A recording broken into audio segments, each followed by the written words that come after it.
Amor, Jesus e consciência. O amor é fundamental. Sem amor, não há consciência. Mas sem consciência, o amor se torna cego. Quem nunca ouviu dizer que de boas intenções o inferno está cheio?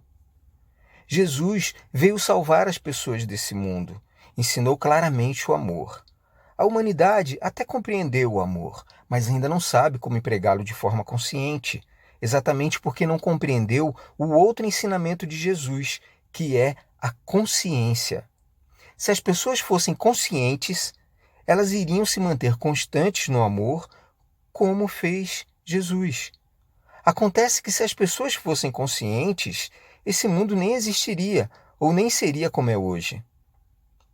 Entender tudo o que Jesus ensinou vai nos preparar para essa consciência, mas só será realmente iluminado quem transcender a esse mundo. Aqui poderemos ter alguns lampejos de consciência e, no máximo, nos prepararmos para alcançar a consciência depois dessa vida. Mas, para buscarmos algo, temos que conhecer o que estamos procurando. Todo cristão ou religioso se diz querer ir para o céu, mas a maioria age como se quisesse viver para sempre aqui nesse mundo. E é isso que geralmente acontece. As pessoas ficam presas, vida após vida, aqui nessa simulação. A maioria busca o sucesso e a prosperidade, mas precisamos saber se queremos ter sucesso com ou sem consciência. Para entendermos esse ponto, precisamos interpretar o significado oculto na mensagem de Jesus Cristo. Nós demonstramos, de forma genérica, que Deus é o todo e nós somos partes desse todo. Agora vamos explicar melhor essa afirmação usando de analogia e nos apoiando nas palavras de Jesus. Podemos comparar o todo como o oceano e nós como gotas de água deste oceano. O oceano e as gotas de água são a mesma coisa, salvo a devida proporção. Ambos têm a mesma constituição, a mesma essência, assim como está escrito que Deus fez a humanidade à sua semelhança. O oceano não existiria sem as gotas de água, assim como as gotas de água sem o oceano não existiriam. Jesus deixa isso claro quando diz que eu e o Pai somos um, mas também deixa clara essa proporção quando diz o Pai é maior do que eu. Neste exemplo, estamos nos comparando com Jesus, mas nós sabemos que Jesus tem uma autoridade e grandeza que não se compara a nenhum homem ou mulher que tenha vivido na terra. O que faz com que Jesus tenha tamanha autoridade? A resposta é que Jesus não estava dissociado de Deus. Eu e o Pai somos um. Essa unidade com Deus não fazia de Jesus uma gota de água, e sim o próprio oceano.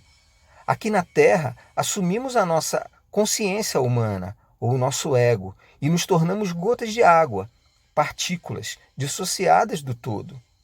Jesus não se identificava com o ego. Jesus estava plenamente consciente de Deus. Eu sou. Isso fazia com que Jesus tivesse domínio sobre a matéria. Somos partículas de Deus, mas só temos plenitude se estamos conectados com o todo. Muita gente quer alcançar a plenitude sem se submeter ao todo. Age como uma gota de água com mania de grandeza. Quer trazer o oceano para dentro de si sem se entregar a ele. Se não nos colocarmos a serviços do todo, nos afastamos de Deus e perdemos nossa força. É por isso que na oração que Jesus nos ensinou, o Pai Nosso, dizemos: venha a nós o vosso reino e seja feita a vossa vontade. Se ao contrário tentarmos impor a nossa vontade, nos afastamos do reino de Deus e perdemos essa conexão. Jesus também disse: busque o reino dos céus e o restante lhe será acrescentado, porque é só no reino dos céus ou no mundo real que existe a verdade, a plenitude e êxtase. Essa submissão não é fraqueza. Fraqueza é não conseguir se impor à vontade do ego. Esse é o grande problema da falta de consciência. Acreditamos no ego, ao invés de acreditar na consciência de Deus. A filosofia materialista nos confunde, porque nos induz a entender que o ego é a consciência. O ego é sim consciência, mas não a real. É o ego que nos liga e nos prende à dualidade. Não precisamos negar o ego, pois ele é o nosso instrumento de interação com esse mundo. Enquanto estivermos aqui, precisamos dele para exercermos o nosso juízo, fazer escolhas e aprender, mas entendendo que ele é o nosso instrumento. O ego trabalha para nós e não o contrário. Temos que entender que o ego faz parte, mas não é a nossa essência. Ele pode nos tornar escravos da matéria e nos fazer submissos ao mundo e à sua vontade. Pode nos fazer acreditar em toda a ilusão que gera doença, pobreza, medo, tristeza e também arrogância, soberba, violência e crueldade. Você que está me escutando, que tem um RG, CPF e nome, é apenas um personagem, assim como eu. Jesus também representava um personagem aqui na Terra, mas não era manipulado pelo mundo, porque Jesus é a consciência de Deus. Não precisamos negar o ego ou reprimi-lo. Precisamos primeiramente entendê-lo, descobrir suas fraquezas, seus medos, suas motivações e depois educá-lo, treiná-lo, até que possamos colocá-lo a serviço de nossa essência, da nossa consciência. Assim, devemos fazer com o nosso personagem nessa vida. Devemos usá-lo para treinar habilidades e virtudes. Perdoá-lo por suas fraquezas e por suas limitações. Afinal, é só um personagem. É só uma ferramenta que pode ser usada para o bem, mas que pode cometer erros. Por isso deve ser vigiado, sempre. A grande lição que podemos aprender com o nosso personagem é que tudo passa. Portanto, não nos apeguemos à ilusão.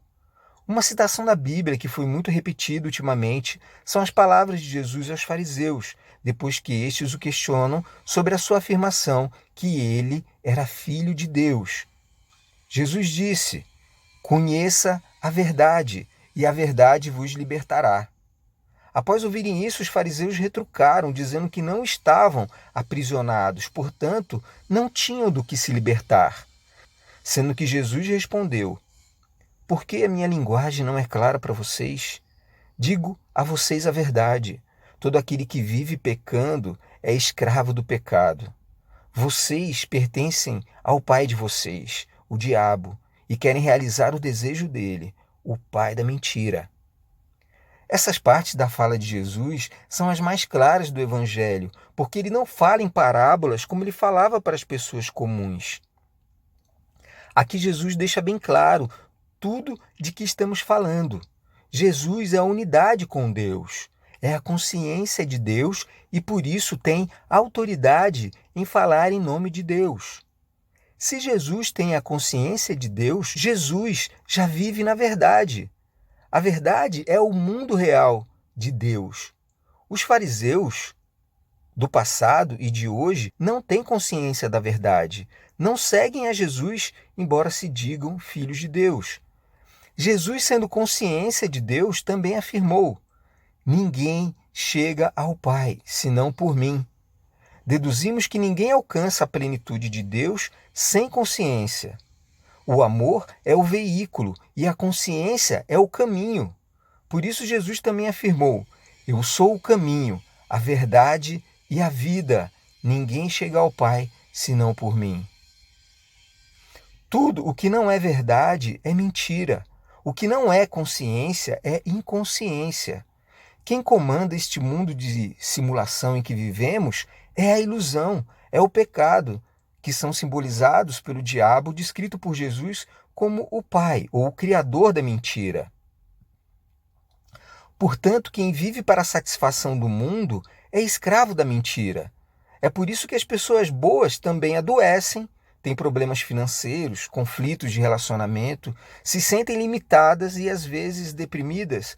Acreditam em Deus, mas não são conscientes, porque acreditam também na mentira.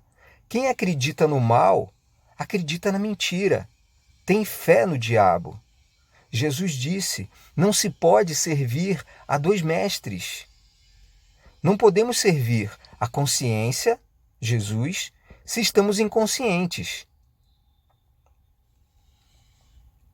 No próximo vídeo, nós vamos falar mais um pouco sobre a consciência e associá-la à lei da atração, para entender os seus mecanismos e como tudo acontece.